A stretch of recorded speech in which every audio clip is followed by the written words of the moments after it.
Voici la coopérative de sel de Noirmoutier. Ici, on y trouve du sel brut, bien sûr, mais aussi des produits en lien avec la demande du consommateur. On fait pas que du sel, on ne vend pas que du sel naturel. C'est sûr que nous, ce qu'on fait sur les marais salants, c'est du gros sel et de la fleur de sel.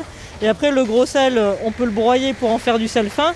Et puis, on vend du sel fin nature, mais on vend aussi du sel fin au piment d'Espelette, aux herbes. Et là, par exemple, ce qu'on est en train de conditionner là, c'est du sel fin aux herbes et légumes bio. Donc là, ce qui est bio pour l'instant, c'est que les herbes et les légumes qu'on met dedans. Et peut-être que demain, ce sera carrément le sel qui sera bio aussi, quoi. Des producteurs de sel de Noirmoutier et plus largement sur la façade atlantique inquiets face à l'arrivée du label bio, un règlement européen voté en 2018 et applicable depuis le 1er janvier dernier. Un règlement sans cahier des charges précis pour le moment.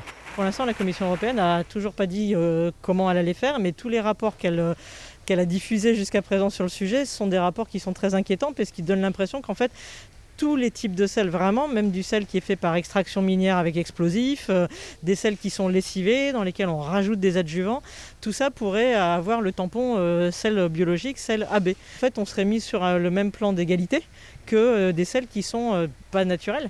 Et là, du coup, la problématique, c'est que le consommateur, lui, il ne saura pas faire la différence parce qu'il va avoir confiance. En tout cas, c'est l'objectif des labels, c'est d'avoir confiance dans le label. Et donc, on se dit, on a le label AB, ça veut dire que c'est bon pour l'environnement.